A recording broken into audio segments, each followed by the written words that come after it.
자, 기도하고 시작하도록 하겠습니다.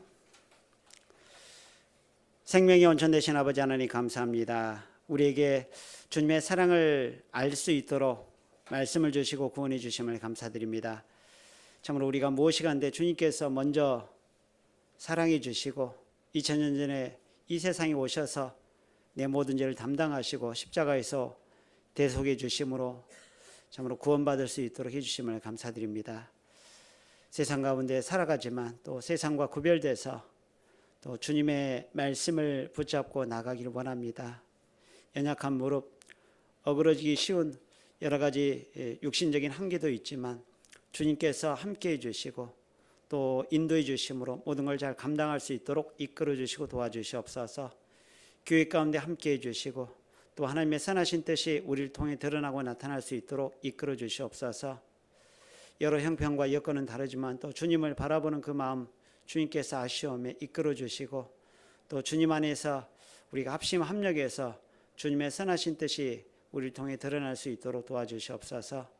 오늘도 주의 말씀 앞에 모였습니다. 각 사람에게 필요한 말씀으로 공급해 주시고 또 말씀 안에서 우리가 주님을 더욱더 알 수 있도록 또 주님을 더 배우고 나아갈 수 있도록 도와주시옵소서. 오늘의 모든 시간을 또 주님께 의지하오며 예수 그리스도의 이름으로 기도드렸습니다. 아멘. 자, 성경 같이 찾아보시도록 하겠습니다. 이사야 66장 2절입니다. 이사야 66장 2절.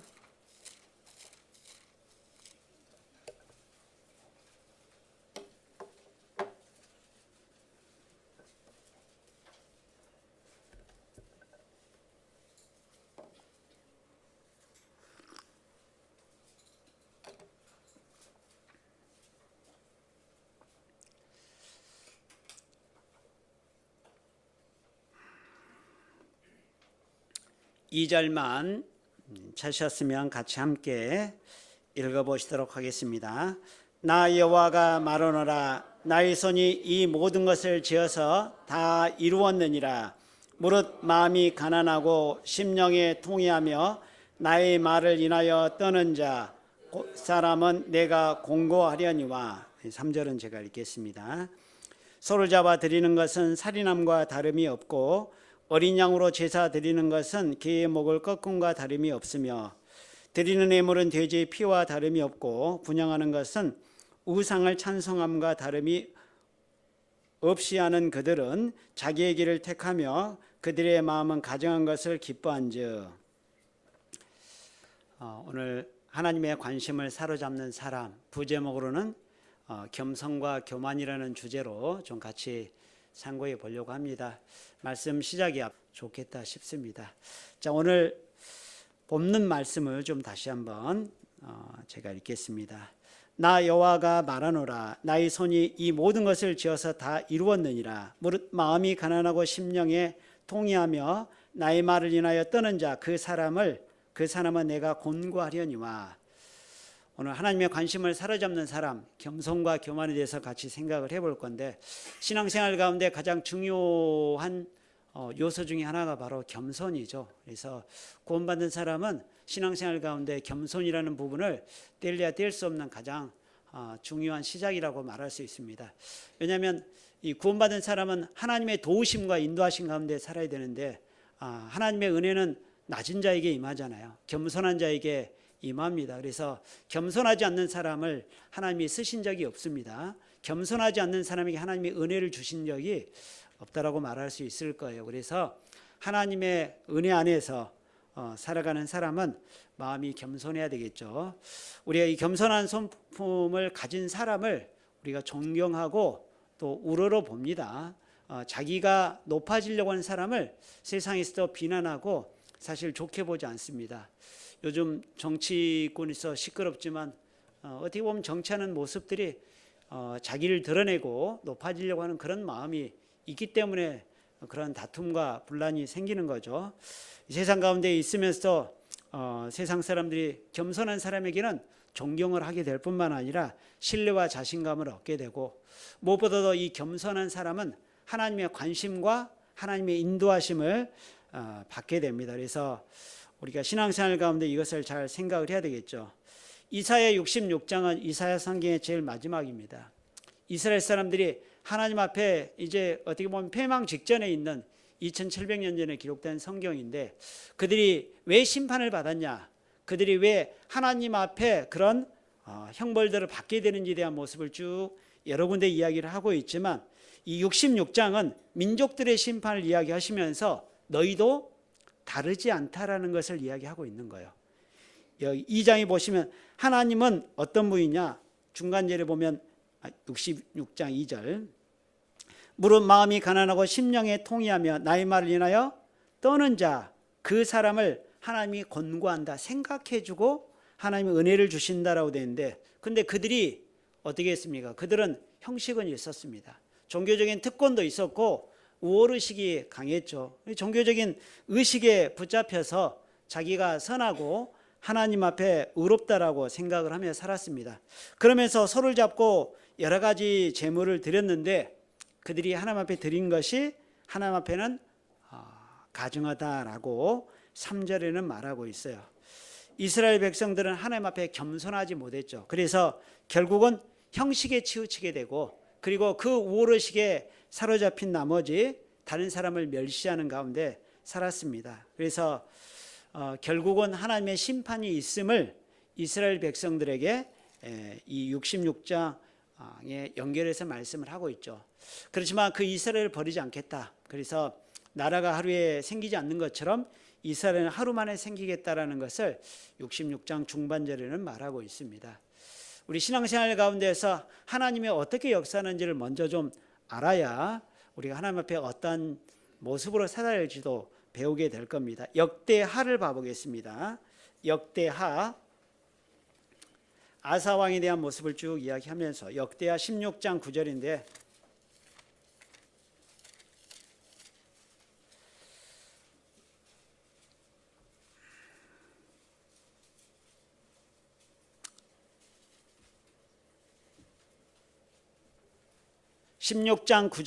역대하 16장 9절 675쪽입니다. 구약성경.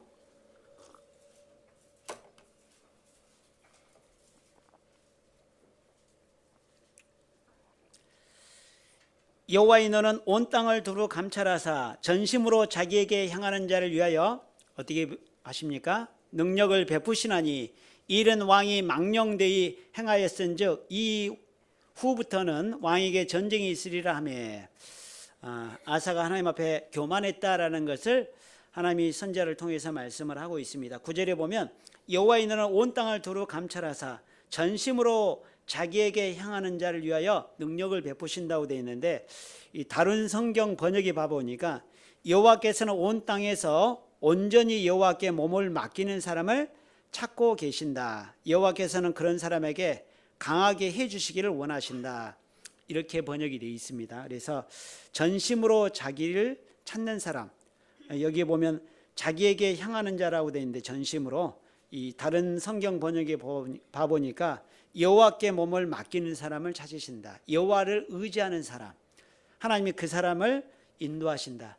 하나님의 역사의 원리가 이 성경 전체적으로 봐보면 여기에 담겨져 있습니다. 이 9절에 보면 하나님을 전심으로 의지하고 하나님께 향하고 하나님을 바라보는 사람에게 능력을 베풀어 주신다라고 되어 있습니다. 무슨 말이냐? 좀 쉬운 말로 말하면 하나님은 하나님 앞에 교만한 사람을 물리치시고 겸손한 사람에게 은혜를 주신다라고 말씀을 하고 있습니다. 그래서 야고보 4장 6절에 하나님은 겸손한 자에게 은혜를 주신다라고 말씀하셨죠.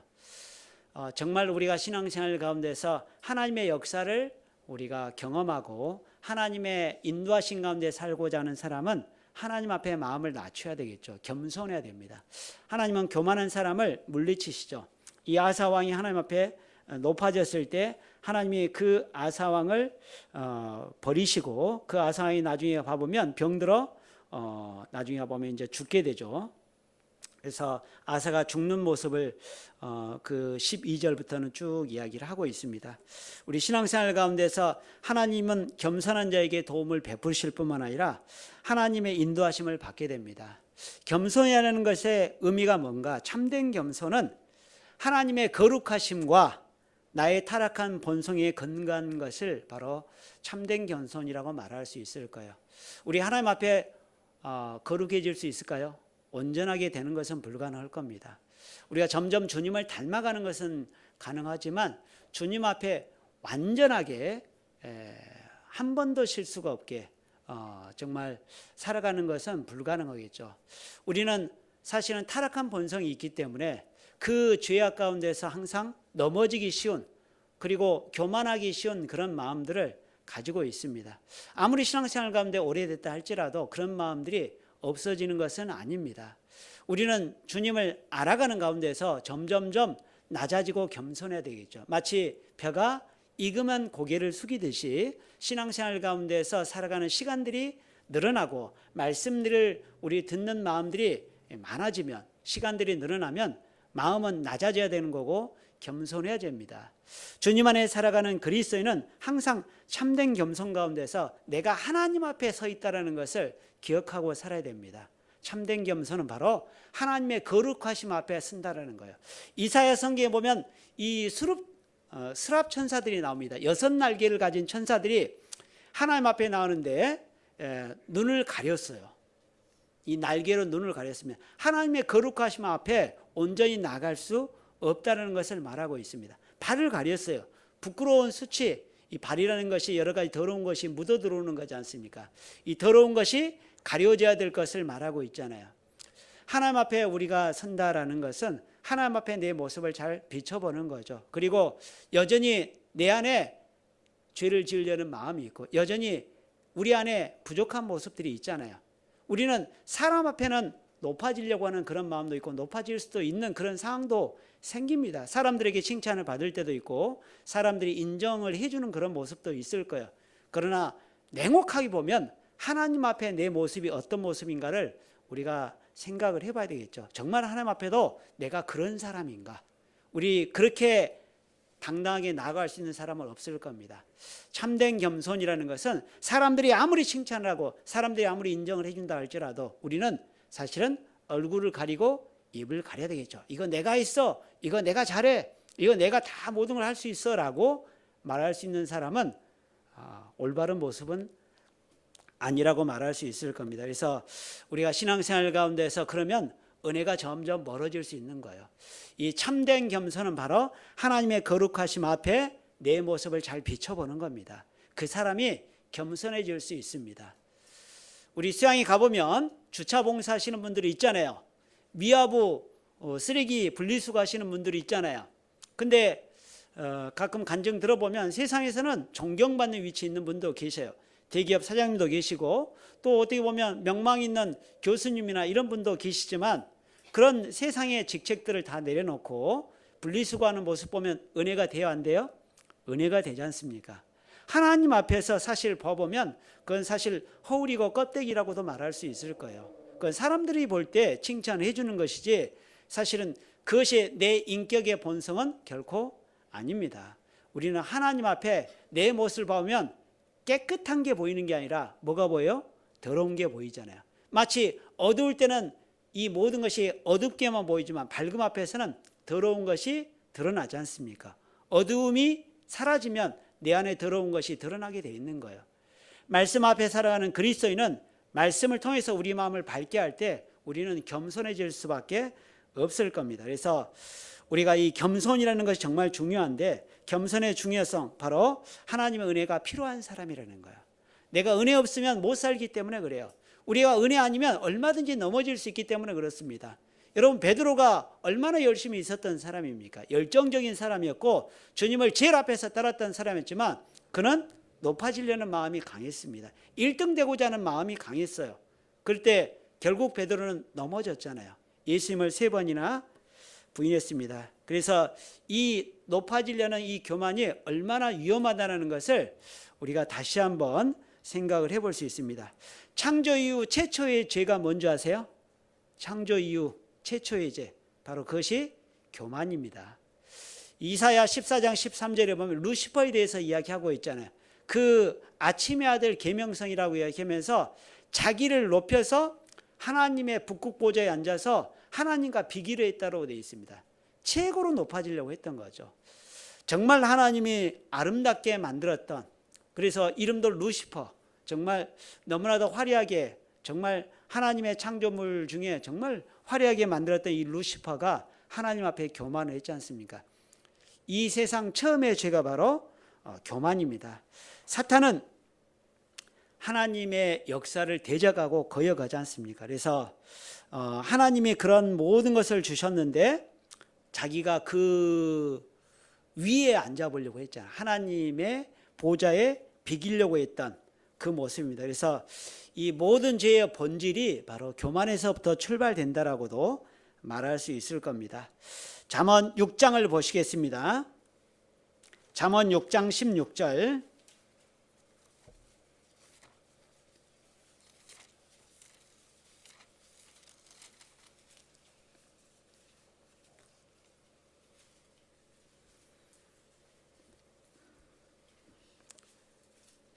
이 성경에 보면 특히 잠언에 여러 가지 하나님이 미워하시는 것에 대해서 이야기했는데 특히 교만에 대해서 이야기를 많이 하셨습니다.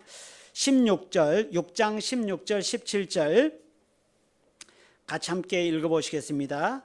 곧 교만한 눈과 16절 여호와의 미워하시는 것 곧 그 마음에 싫어하는 것이 육칠 가지니 곧 교만한 눈과 거짓된 혀와 무지한 자의 피를 흘리는 손과 여러 가지, 거기까지만 있겠습니다.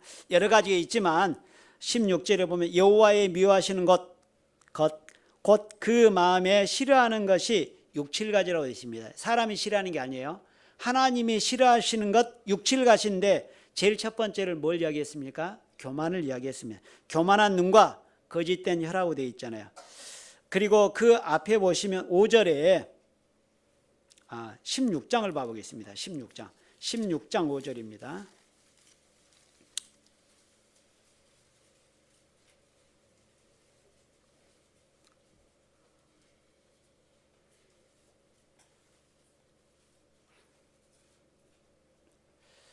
(16장 5절) 무릇 마음이 교만한 자를 여호와께서 뭐 하신다고요? 미워하시나니 피차 손을 잡을지라도 벌을 면치 못하리라. 하나님이 직접적으로 성경 가운데 하나님 미워하신다, 하나님이 싫어하신다 이런 표현들을 이야기하시는 부분이 있는데 특별히 잠언에 보면 5절에 무릇 마음이 교만한 자를 여호와께서 미워하신다고 되어 있습니다. 하나님이 미워하시는 것, 그것이 바로 교만인데 이것은 바로 하나님을 대적하는 죄이기 때문에 그래요. 첫 번째 바로 루시퍼가 하나님을 대적했습니다. 이 교만이라는 것의 모든 궁극적인 것은 자기를 높이는 겁니다. 그리고 자기를 높이는 정도를 결국 넘어서 하나님 앞에 대적하는 모습까지 간다라고 말씀을 하고 있는 거예요. 구원받은 그리스도인은 하나님 앞에 우리가 겸손해야 되겠죠. 우리 신앙생활 가운데 이 교만이라는 것이 얼마나 무서운 죄를 여러 군데에 말씀을 하고 있는데 베드로전서 5장 5절에 보면 하나님은 교만한 자를 대적하신다. 그리고 겸손한 자에게 은혜를 주신다라고 말씀하셨습니다. 하나님은 교만한 자를 대적하신다. 교만한 자를 물리치신다. 야고보서 4장 6절에도 말씀했는데요. 이 교만이 얼마나 무서운 결과를 초래하는지 잠언 16장 찾으셨으니까 18절 봐보겠습니다. 자, 18절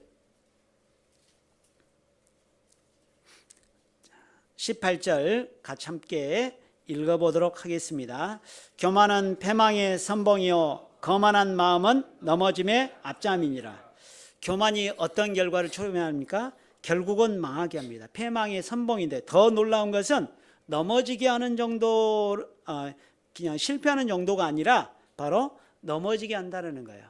우리 신앙생활 가운데 살아갈 때 여러 가지 일들이 생길 수 있잖아요. 또 교회 안에 있으면서 여러 가지 일들도 생길 수 있고 세상 가운데 있으면서 여러 가지 일들이 생길 수 있습니다. 표면적으로는 여러 가지 일들이지만 그 안에 우리가 봐보면 항상 우리 마음속에 올라오는 마음들 때문에 그렇다라는 거예요. 내면적으로는 바로 이 높아지려는 마음들 때문에 그런 일들이 생길 수 있다라는 겁니다. 교만은 패망의 선봉이라고 되어 있습니다. 이 여러 가지 일을 하는데 결국은 지게 되는 거죠. 그리고 그 가운데 있을 때 결국은 나중에 가보면 넘어진다라고 말씀을 하셨습니다. 그래서 여기 보면 넘어짐의 앞잡이라고 되어 있죠. 이 구원받는 사람은 이 교만이 얼마나 무서운 건지를 다시 한번 생각을 해볼 수 있는 게 결국은 넘어지게 만들고 모든 것이 문제되게 만듭니다. 마음속에 말씀이 사라지고 우리가 높아지려는 마음이 생길수록 모든 것이 문제가 돼요. 바리새인 서기관들이 그랬지 않습니까? 겉으로는 하나님을 잘 섬기는 것처럼 하지만 그들은 특권의식과 높아지려는 교만이 있었기 때문에 세상에 있으면서 주위 사람들을 판단하고 정죄했잖아요. 특히 예수님을 정죄하고 비난했지 않습니까? 하나님의 아들 예수님을 죽기까지 내몰았잖아요. 우리가 신앙생활 가운데 살아갈 때 가장 근본적으로 우리가 생각해야 될 것이 바로 교만은 넘어지게 만드는 것이다. 교만은 넘어짐의 앞잡이다라는 것을 우리가 생각을 해야 되겠죠. 그래서 신앙생활 가운데서 살아가는 그리스도인은 신앙생활 가운데 넘어짐의 가장 출발점이 바로 교만이구나 라는 것을 기억한다면 우리 마음속에 문제가 들어오는 것이 사실은 여러 가지 문제라고 생각하는 것을 떠나서 내 마음속이 더 문제가 된다는 거예요. 우리가 마음이 하나님의 말씀 가운데 겸손하고 마음이 하나님의 말씀 가운데 낮아져 있으면 문제의 답을 어디서 찾을까요? 밖에서 찾는 게 아니라 말씀을 통해서 내 안에서 찾습니다. 구원받는 그리스도인은 문제의 원인의 답이 말씀 안에 있고 말씀 가운데서 내 마음을 비춰보면 답을 얻어요, 못 얻어요? 얻게 돼 있습니다. 그래서 우리가 말씀을 들을 때 답을 얻는다는 말씀이 거기에 있는 거예요. 외적인 환경은 하나도 안 변했는데 외적인 요건들은 바뀌지 않았는데 문제의 답이 내 안에서 해결이 되는 거예요. 말씀을 통해서. 그래서 우리가 신앙생활 가운데서 말씀이 막히는 것도 결국은 마음이 높아질 때 그렇게 된다는 겁니다. 마음이 높아질 때, 우리의 마음이 교만해질 때 말씀이 점점 막히고 말씀이 은혜가 사라질 때 모든 것이 다 외적인 환경에서 문제가 돼요. 그러면 결국은 그것이 패망이 되는 거고 결국은 넘어지게 만드는 결과를 초래하게 됨을 우리가 생각을 해볼 수 있습니다. 마가복음 9장을 봐보겠습니다. 마가복음 9장 33절. 마가복음 9장 33절.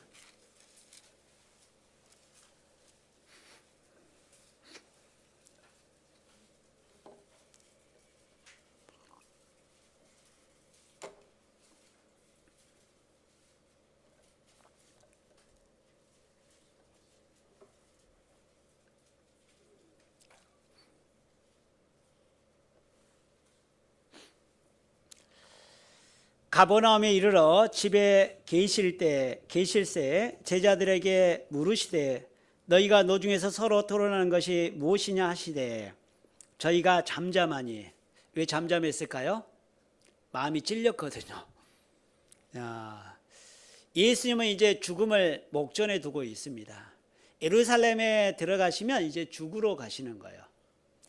예수님은 그 영광이 된다라는 것이 바로 십자가를 지는 것인데 제자들은 예루살렘에 가면 큰 통치자가 나타나서 예수님이 통치자가 돼서 많은 특권을 누릴 수 있을 거라고 아마 생각을 했던 것 같아요. 그래서 노중에 있으면서 여러 가지 토론을 했습니다. 야, 내가 큰 자가 돼야 되겠다. 아마 그런 마음이 있었던 거예요. 여기 34절에 보면 저희가 잠잠하니 이는 노중에서 서로 뭐라고 토론했어요? 쟁론했어요? 누가 크냐 하고 쟁론하였습니다. 누가 크냐? 누가 더 공로가 많냐? 여러분 누가 더 공로가 많냐? 적냐? 이게 뭐가 중요합니까? 예수께서 앉으사 12 제자를 불러 이르시되 아무든지 첫째가 되고자 하면 무사람의 끝이 되며 무사람을 섬기는 자가 되어야 하리라 하시고 크고자 하는 자, 위대해지고 싶느냐, 인정받고 싶느냐, 그리고 정말 큰 자가 되고 싶느냐라고 생각하는 사람에게 끝이 되어야 될 것이다. 그리고 섬기는 자가 되어야 된다. 여기를 떠나서요, 일부의 사람들은 예수님의 나라가 임할 때 좌편 우편에 앉게 해주세요. 그렇게까지 요구를 합니다. 그 뒤에 가보면 마가복음 10장을 가볼까요? 10장 35절.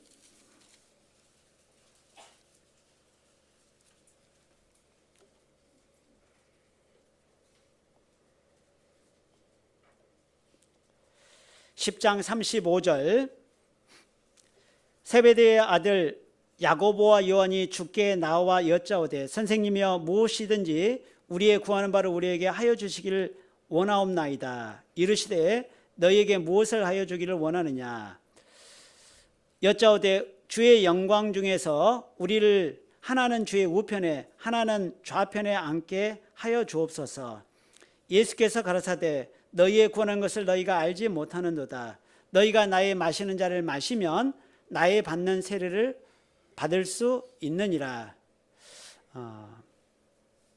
41절 열 제자가 듣고 야고보와 요한에 대하여 어떻게 여겼습니까? 분이 여기거늘 예수께서 불러다가 이르시되 이방인의 소위 집권자들이 저희를 임으로 주관하고 그 대인들이 저희에게 권세를 부리는 줄을 너희가 알거니와. 43절 44절은 같이 함께 읽어보시겠습니다. 너희 중에서는 그렇지 아니하니 너희 중에 누구든지 크고자 하는 자는 너희를 섬기는 자가 되고 너희 중에 으뜸이 되고자 하는 자는 모든 사람의 너희 중에 누구든지 으뜸이 되고자 하는 자는 모든 사람의 뭐가 된다고요? 종이 되어야 하리라. 45절 인자가 온 것은 섬김을 받으려 함이 아니라 도리어 섬기려 하고 자기 목숨을 많은 사람의 대속물로 주려 함이니라. 진짜 하나님 앞에 하나님 역사를 드러내고 하나님의 앞에 영광되는 것이 뭐냐? 바로 섬기는 자가 되어야 될 것을 말하고 있죠. 야고보와 요한은 아마 열심히 더 특심이었던 사람이었죠. 그래서 예수님의 사랑하는 제자라고도 말씀하셨고, 특별히 겟세마네 동산에 기도할 때도 야고보 요한을 대동해서 갔잖아요. 베드로 야고보 요한 세 사람을 대동해 갔잖아요. 그리고 야고보 요한이 가까이 있었기 때문에 아마 이 세베대의 두 아들 그래서 어머니를 통해서도 그렇고 또 직접적으로도 청탁을 했던 것 같습니다. 예루살렘 들어가면 주의 좌편과 우편에 우편과 좌편에 우리를 앉게 하옵소서 아마 그렇게 구했던 것 같아요. 주님은 답답하시죠. 예루살렘에 가면 이제 죽으셔야 되는데 그 십자가를 지셔야 되는데 그것이 하나님의 영광인데 그것을 모르고 한술 더 떠서 누가 크냐 제자들은 다툼을 했는데 또 그에 앞서서 야고보와 요한은 예루살렘에 가면 주의 우편과 좌편에 우리를 앉게 하옵소서. 그 말 듣고 제자들이 또 10명의 제자들은 분이 여겼습니다. 41절에 보면 하나같이 제자들은 사실 주님의 마음을 알지 못했죠. 우리가 신앙생활 가운데서 살아갈 때 주님 안에서 살아간다라는 것이 무엇인지를 좀 같이 생각을 좀 해보려고 합니다. 42절에 보면 예수께서 불러다가 이르시되 이방인의 소위 집권자들이 저희를 임으로 주관하고 그 대인들이 저에게 권세를 부리는 줄 너희가 알거니와. 세상에서는 지위에 맞게 권세를 부려요. 그걸 뭐라고 이야기합니까? 좀 안 좋은 말로 갑질한다고도 이야기하잖아요. 그러잖아요. 그러니까 조금만 뭔가 있으면 자기 위치에서 그렇게 행사하려고 하는 그런 마음이 있습니다. 그래서 그런 의식과 특권의식을 갖고 세상 사람들은 살아갑니다. 세상에서는 그것이 당연한 거죠. 내가 갖고 있으면 그만큼 또 요구를 하는 것이 세상의 이치잖아요. 근데 구원받은 사람은 정말 주님의 자녀는 어떻게 해야 되느냐? 그렇게 하지 않는다고 되어 있습니다. 43절에 보면 너희 중에는 그렇지 아니하니 너희 중에 누구든지 크고자 하는 자는 너희를 섬기는 자가 되고 주님 앞에서 크고자 하는 자, 으뜸이 되고자 하는 자는 섬기는 자가 되고 모든 사람의 종이 되는 것이 진짜 하나님 앞에 영광이 되는 거고 하나님 앞에 존귀한 자라고 말씀을 하고 있습니다. 진짜 하나님 앞에 높아지는 것은 바로 섬기는 자가 되는 것을 말하고 있죠. 도리어 예수님은 섬겨라.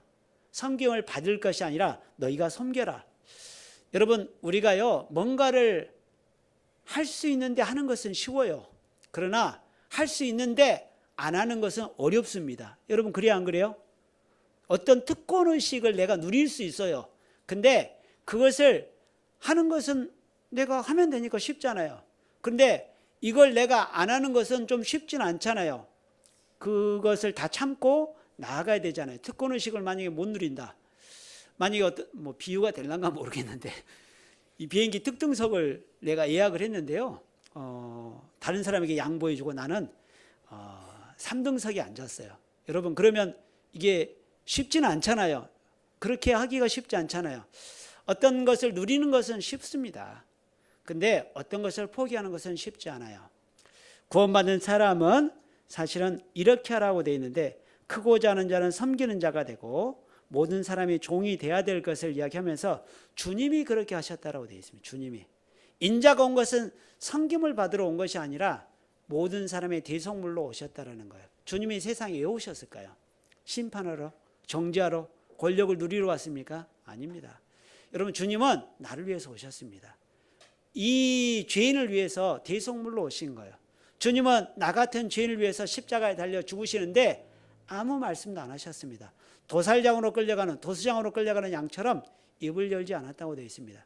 주님이 그런 사랑을 베풀어 주셨기 때문에 내가 구원받은 거예요. 여러분, 하나님 앞에 나는 비참한 죄인이었습니다.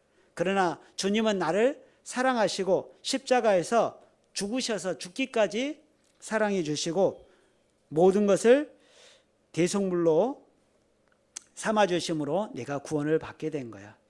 어떻게 보면 이 모든 것이 사실은 하나님 앞에 우리의 모습을 생각을 해볼 수 있죠.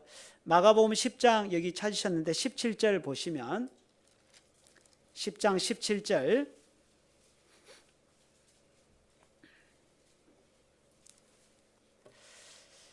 예수께서 길에 나아가실새 한 사람이 달려와서 꿇어 앉아 묻자오되 선한 선생님이여 내가 무엇을 하여야 영생을 얻으리이까? 예수께서 이르시되 내가 어찌하여 나를 선하다 일컫느냐? 하나님 한 분 외에는 선한 이가 없느니라. 내가 계명을 안 하니 살인하지 말라, 간음하지 말라, 도둑질하지 말라, 거짓 증거하지 말라, 속여 취하지 말라, 내 부모를 공경하라 하였느니라. 여짜오되 선생님이여 이것은 내가 어려서부터 다 어떻게 했다고요? 지켰나이다. 이 사람 지켰어요? 못 지켰어요? 못 지켰잖아요. 사실 우리의 비참한 모습을 여기에 말씀하고 있습니다. 여기 이 청년이 나와서 선한 일에 대해서 묻고 있습니다. 주님이 말씀했죠. 선한 분은 한 분이다. 하나님 외에는 선한 분이 없다. 여러분, 그 말은 뭐예요? 나는 하나님 앞에 선하지 못한 사람이다. 이것을 우리가 생각을 해볼 수 있잖아요.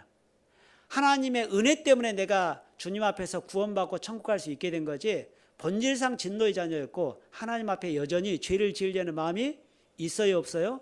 있는 겁니다. 그걸 우리에게 보여주고 있는 거예요. 사실 살인하지 말라, 간음하지 말라, 도둑질하지 말라, 거짓 증거하지 말라, 속여 취하지 말라, 내 부모를 공경하라는 그 말 속에 사실 우리는 하나도 지킬 수 있는 것이 없지 않습니까?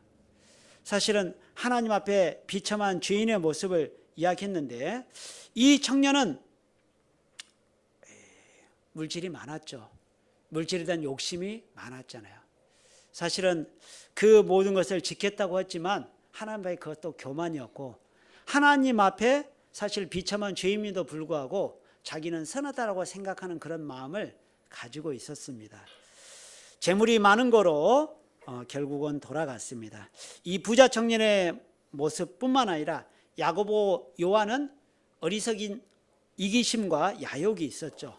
그리고 나머지 제자들도 시기 질투하는 마음이 있었습니다. 사실 모든 사람이 다 공이 다 같은 마음을 가지고 있습니다. 그래서 하나같이 사실은 여러 가지 죄를 지으려는 마음과 교만한 마음들을 가지고 있습니다. 사실은 아무 차이가 없어요. 근데 참 놀라운 것은 이 12제자 중에 첫 번째 순교자가 누군지 아세요? 야고보입니다. 야고보. 이 야고보 요한이 나오는데, 야고보 세베대 아들 두 형제가 나오죠. 자, 사도행전 12장을 가보겠습니다. 사도행전 12장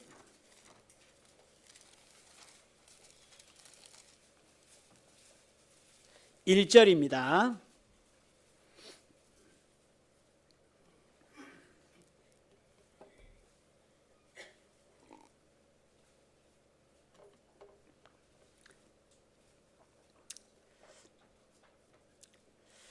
그때 헤롯 왕이 손을 들어 교회 중 몇 사람을 헤아려 하여 요한의 형제 야고보를 칼로 죽이니 예수님의 동생 야고보 말고, 야고보서를 기록한 야고보 말고 첫 번째 순교자는 바로 요한의 형제인 야고보가 있다라고 되어 있습니다. 야고보가 가장 먼저 순교를 당했어요. 요한도 마찬가지입니다. 사도 요한도 사랑의 사도라고 이야기하잖아요. 그래서 요한 1, 2, 3서와 요한계시록이 있는데 그 내용을 보면 사랑에 대해서 가장 많이 말한 사도가 바로 요한 사도입니다. 사실 마가복음 10장과 이 사도행전 12장 사이에 어떤 일이 있었을까요? 야고보와 요한이 변화되는 이유가 뭐였을까요? 바로 하나님 앞에서 그 사랑을 깨닫게 된 거죠. 주님의 사랑을 깨닫게 된 겁니다. 요한 1서를 봐보겠습니다. 요한 1서 3장 16절인데요. 요한 1서 3장 16절.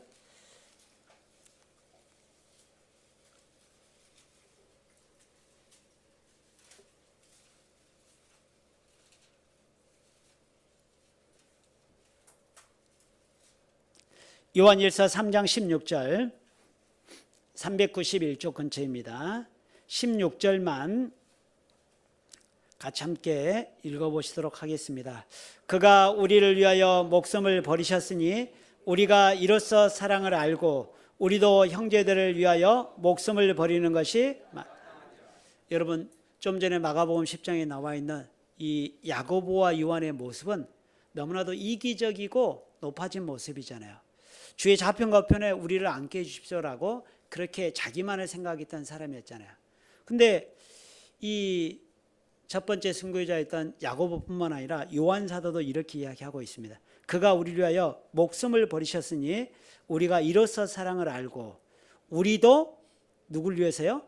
형제들을 위해서입니다. 형제들을 위해서 목숨을 버리는 것이 마땅하니라. 저 다른 사람, 다른 제자들보다 우리가 더 열심히 있으니까 주의 우편과 좌편에 앉게 해주십시오 라고 가장 먼저 요구했던 이 사람들이 마음이 바뀌었어요. 왜 바뀌었을까요? 사랑 때문에 그러는 겁니다. 주님 안에 구원받는 그리스도인은 주님의 사랑 안에 있다라면, 정말 사랑 안에 있다라면 그 사랑의 표징이 뭘까요? 높아지는 게 아니죠. 낮아지는 겁니다. 섬기는 자가 되는 거예요. 정말 내가 주님을 사랑한다면 이 형제 자매들을 사랑하는 것이 마땅하다라고 이야기하고 있어요.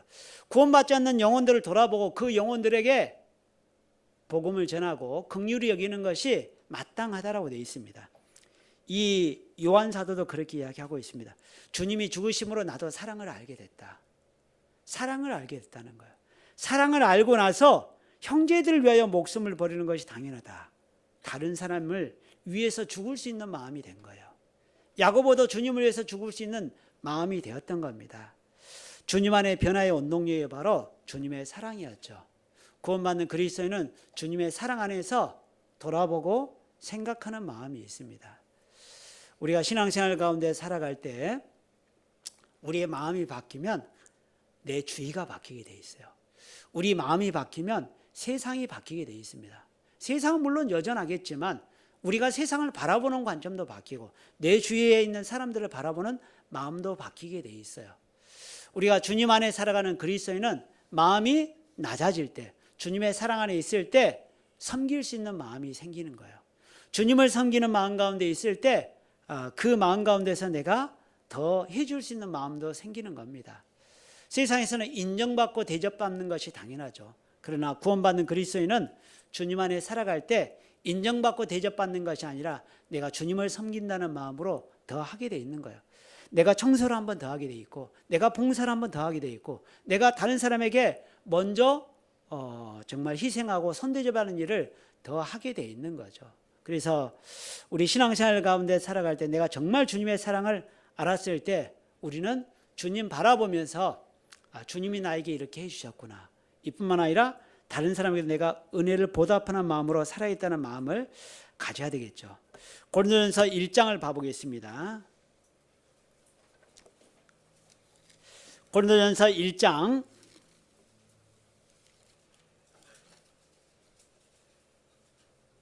2절입니다.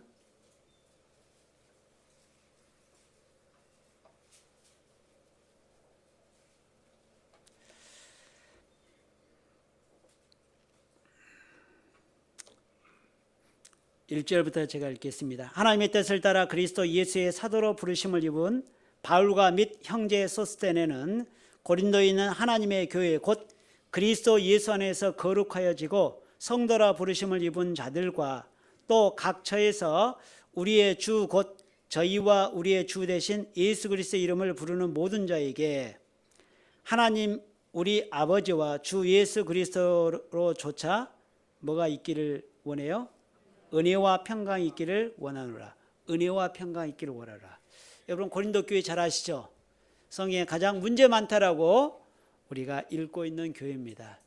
이 고린도 교회는 여러 가지 세상에서 범하기 어려운 죄까지 음란과 간음뿐만 아니라 소송 그리고 성만찬을 통해서 다툼, 분란 그리고 여러 가지 은사를 통해서 나오는 그런 특권의식과 마치 교만으로 점철된 가운데 나가는 그런 행동들 때문에 많은 다툼이 있었고 시끄러웠던 교회가 바로 고린도 교회입니다.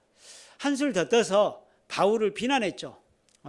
먹고 살기 위해서 복음 전한다. 그리고 바울을 대적하고 바울을 도와주지 않았습니다. 근데 이 고린도 교회에 보낸 서신에 봐보면 바울이 하나님의 교회라고 이야기하고 있어요. 이 교회가 하나님의 교회다라고 이야기할 뿐만 아니라 하나님의 은혜와 평강이 너희에게 있기를 원한다라고 말하고 있잖아요. 그래서 은혜로 계속 연결됩니다. 4절에 보면 그리스도 예수 안에서 너희에게 주신 하나님의 은혜를 인하여 내가 너희를 위하여 항상 하나님께 뭐 한다고요? 감사한대요. 너희들 때문에 감사한다. 하나님의 은혜가 있음에 감사한다. 우리도 고린도 교회에 감사하고 있어요. 여러분 육신적으로 보면 우리 자신을 봐보면 화나겠잖아요. 자기를 따라주지도 않고 인정도 안 해주고 함께 해주지도 않으면 화나잖아요. 고린도 교회는 그런 모습입니다. 우리나라 같은 그런 모습이었고 다툼과 분란이 많았고 여러 가지 죄도 많았던 그런 교회였는데 이 바울은 고린도 교회 이야기할 때 주 예수 안에서 그리스도 예수 안에서 너희에게 주신 하나님의 은혜를 위하여 항상 하나님께 감사한다라고 말하고 있습니다. 그리고 하나님의 부르신 가운데서 교제케 해주심에 감사한다고 되어 있습니다. 이 9절에 보면 너희를 불러 그의 아들 예수 그리스도 우리 주로 더불어 교제케 하시는 하나님은 미쁘시도다 참되다. 하나님 앞에 교제하게 해주심에 감사다. 그렇게 이야기하고 있습니다. 여러분 고린도 교회를 누가 세웠을까요? 바울이 세웠을까요? 하나님이 세우셨습니다. 교회를 세우신 분이 하나님이잖아요. 하나님은 고린도 교회를 세웠다는 것을 바울은 알고 있어요. 복음을 전한 것은 바울과 사도들이었지만 복음 안에서 구원받는 역사는 하나님이 해주시는 겁니다. 사람이 한 게 아니에요. 바울은 누구보다도 그걸 잘 알고 있었습니다. 그래서 이 고린도 교회에 하나님의 역사하심이 있다는 걸 바울이 알고 있었던 거예요.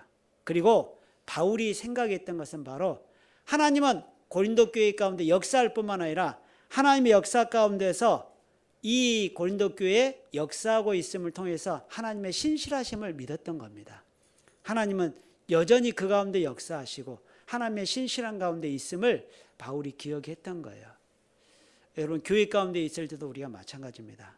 하나님 안에 살아가는 그리스도인은 하나님의 역사가 있다는 것을 기억해야 되겠죠. 표면적인 일만 우리가 볼 게 아니죠. 그리고 우리가 기억해야 될 것은 하나님은 신실하시고 하나님은 실수가 없는 분이기 때문에 하나님 안에서 그 모든 것들이 이루어짐을 우리가 생각한다라면 우리가 이 주님 안에서 우리의 마음을 낮춰야 되겠죠. 우리는 사실은 내 마음이 안 맞을 때 분노라는 것도 올라올 수 있고 판단 같은 것도 올라올 수 있고 마음의 정죄도 올라올 수 있어요. 사실은 우리가 운전할 때도 그렇지만 사실 작은 일, 사사로운 일 때문에 금방 우리의 마음이 좌불안석도 되고 그리고 냉탕과 온탕을 왔다 갔다 할 수 있어요. 금방 이 순식간에도. 그러면서 또 후회해요. 여러분 빨리 끓는 남비는 아시죠? 빨리 식습니다. 그렇죠? 천천히 이 끓는 남비는요 천천히 식어요. 이 곱돌 같은 것은 잘 안 식잖아요. 신앙생활도 마찬가지입니다. 여러분요 급하면 문제가 돼요. 여러분 급하면요 빨리 달아오르긴 하는데 문제는 또 빨리 식어요. 그러니까 이게 문제가 되는 거죠. 우리 신앙생활 가운데 살아갈 때도 우리의 모습을 잘 돌아봐야 되죠. 아, 하나님이 이거 주신 거, 내 자신 돌아보라고 주셨구나. 그리고 하나님의 역사와 신실하심이 있기 때문에 하나님의 선하신 뜻이 있겠구나. 이걸 우리가 생각을 해야 되겠죠. 빌립보서 1장 6절입니다. 그 뒤에 빌립보서 1장 6절, 신약 316쪽입니다.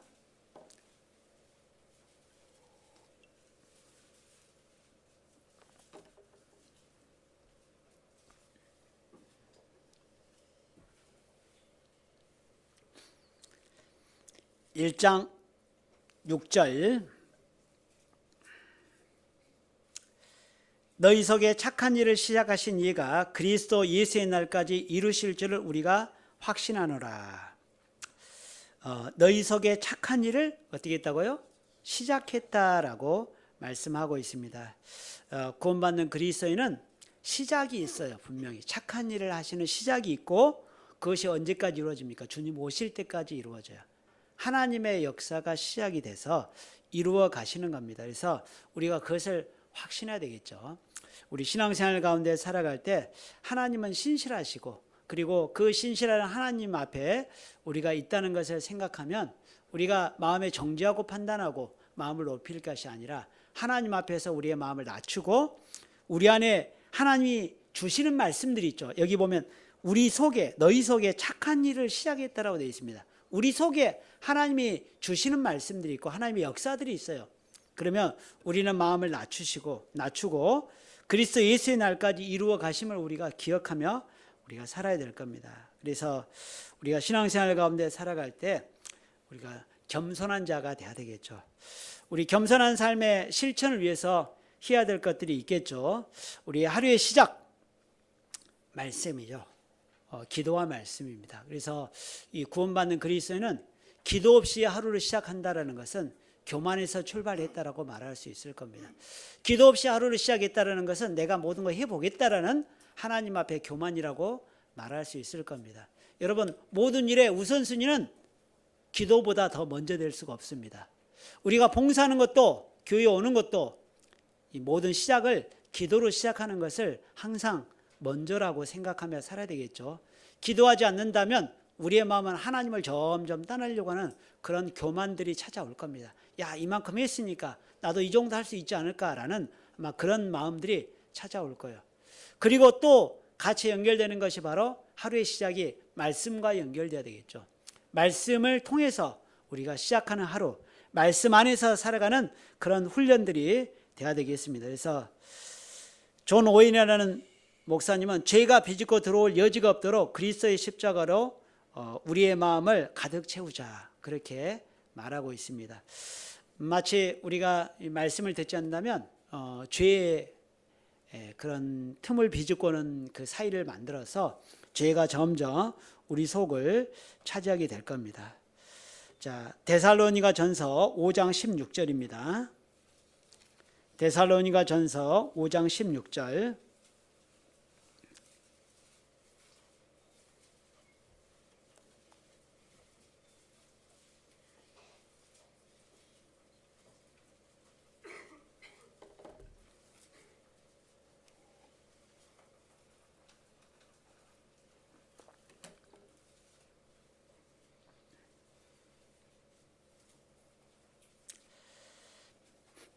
(16절로) (18절까지) 같이 함께 읽어보시도록 하겠습니다.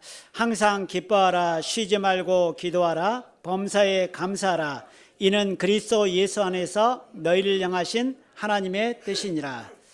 우리 신앙생활 가운데 살아갈 때 두 번째, 하나님 앞에 이 겸손한 삶을 살아가기 위해서 감사하는 자가 되어야 됩니다. 감사하는 자. 사실 모든 것이 원망과 불평이 되면 하나님의 은혜가 거할 수 없습니다. 이스라엘 백성들이 애굽에서 나올 때만 해도 찬양을 불렀어요. 애굽에 나올 때는 기뻤습니다. 모든 걸 다 얻었다라고 생각하는데 딱 하루 지나가니까요, 광야잖아요. 그렇죠? 이 출애굽해가지고 또 홍해를 건너고 나서 쭉 보니까 완전 광야잖아요. 그렇게 해서 봐보니까 물이 없어요. 먹을 것이 없어요. 하나님 다 준비해 놓으셨는데. 그러니까 하나님 앞에 원망했잖아요. 물이 없어서 원망하고 먹을 것이 없어 원망하고 고기가 없어 원망하고 가나안 땅의 탐자로 민수기 14장에 들어가 보니까 그 땅 거민이 너무 강성해서 원망하고 이스라엘 백성들은 항상 원망과 불평하는 것이 습관이었습니다. 이거 어디서 배웠을까요? 애굽에서 배운 겁니다. 애굽에서는 종살이 했거든요. 자기 것이 없잖아요. 자기 일이 아니잖아요. 그러니까 투정하고 원망하는 것이 습관이 된 거예요. 이게 내 것이 되면 이게 어렵고 힘들어도요 원망이 안 나오거든요. 장사하시는 분들이 그런 이야기 하시잖아요. 그런 이야기 들어보신 적 있어요? 얼굴만 벌었으면 좋겠다. 그런 이야기 들어보신 적 있죠? 자기 얼굴만 나왔으면 좋겠다라고 이야기하셔요. 우리 생각에는 장사하면 돈 많이 벌겠다 이런 생각이 드는데 얼굴 벌기도 어려운 분들도 계시죠. 정말 10시간, 12시간 편의점 하시는 분들도 굉장히 일을 많이 하시는데 자기 월급도 채 안 나오는 때가 있더라는 거예요. 여러분 만약에 그 사람이 주인이 아니고 알바생이에요. 월급이 제대로 안 나와요. 감사가 돼야 안 돼요? 안 되잖아요. 근데 주인은 원망하지 않잖아요. 어렵고 힘든데 12시간씩 일하는데 월급도 채 안 나오는데 원망하지 않고 어떻게든 문제를 해결해 보려고 했잖아요. 여러분 이것이 내 것이 되면요 이 관점이 바뀌는 거예요. 신앙생활 가운데 살아갈 때 사실 애굽에서 이스라엘 사람들은 종살이하면서 주인의식이 없었습니다. 그냥 시키는 것만 하는 거예요. 그러니까 이게 자기 일이 되지가 않아요. 우리가 신앙생활 가운데 살아갈 때 주님 안에서 살아가면서 주님이 하나님 안에서 나를 구원하셨다는 것뿐만 아니라 신앙생활 가운데 살아갈 때 이걸 의타적으로 신앙생활하면 은혜가 없는 겁니다. 누가 시켜야 말씀 듣고 누가 오라고 하니까 교제 가운데 오고 어떤 그 모임이 있으니까 그냥 억지로 나오면 은혜가 안 되는 거예요. 우리가 수요일 날 말씀 듣고 금요일 날 오전 말씀 듣고 주일 날도 말씀 듣잖아요. 이게 신앙생활 가운데 살아갈 때요 내 것이 돼야 은혜가 되는 겁니다. 나를 위해서 듣는 거예요. 내가 말씀 안에서 은혜가 안 되면 신앙생활 가운데 얼마든지 넘어지거든요. 그러면 첫 번째 나타나는 모습이 바로 원망과 불평이 나오는 거예요. 애굽에서 이스라엘 백성들이 그랬거든요. 원망과 불평이 습관이에요. 그러니까 광야에 나왔어도요 조금 없으니까 원망이에요. 하나님 앞에 구하고 하나님이 주시는 방법을 우리가 찾아야 되는데 그렇지 못한 거예요.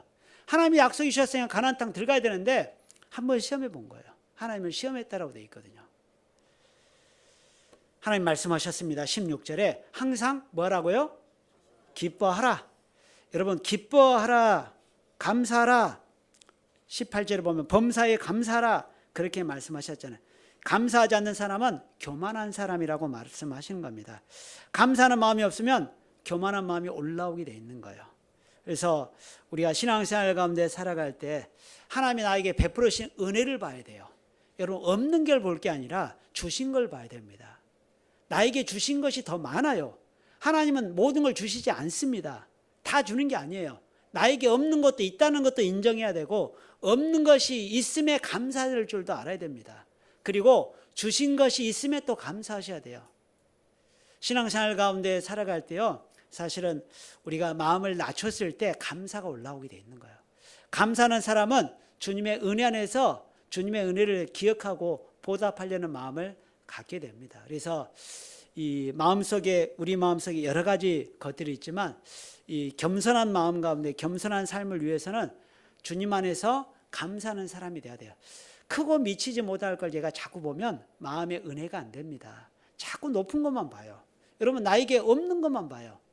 여러분 하나님은 주신 걸 보라고 되어 있는데 지금 주님이 함께 하심을 느껴야 되는데 그걸 바라보지 못할 때 원망과 불평이 오게 되어 있습니다. 그래서 하나님 앞에 겸손한 삶을 유지하기 위해서는 감사하셔야 돼요. 나에게 주신 것에 감사하고 나의 여건들에 대해서 감사하는 사람이 돼야 되겠죠. 그래서 주님 안에 살아가는 그리스도인은 항상 그것을 기억하고 살아야 될 겁니다. 그리고 우리가 이 영적인 겸손을 유지하기 위해서는 우리의 마음을 넓혀서 웃는 사람이 돼야 돼요. 웃는 사람. 마음을 넓히는 게 필요합니다. 마음은 좁아지기도 하고 넓혀지지 않잖아요. 근데 이 마음이 높아지면 웃기가 어렵습니다. 그리고 마음이 높아지면 외식하기가 쉽잖아요. 그래서 신앙생활 가운데 살아갈 때 구원받은 사람은 마음도 밝아질 뿐만 아니라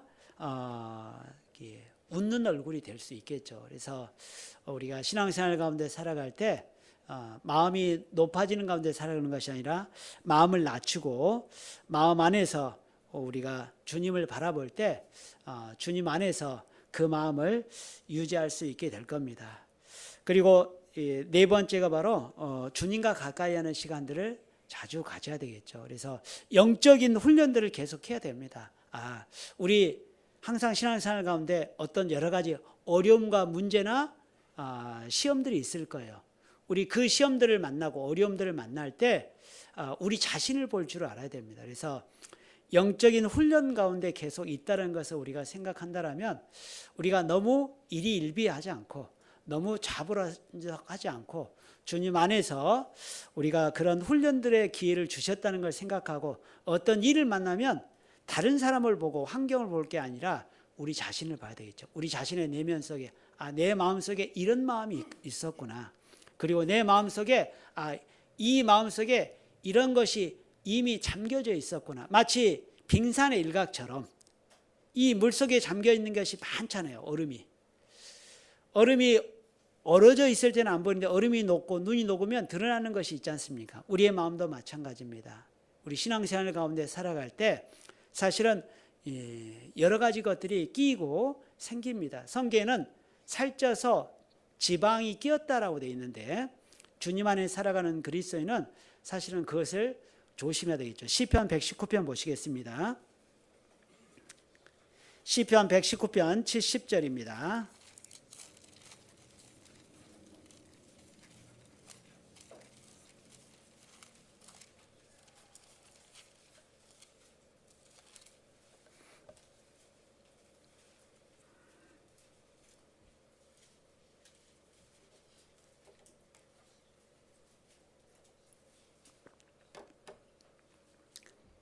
(70절) 71절 같이 함께 읽어보시도록 하겠습니다.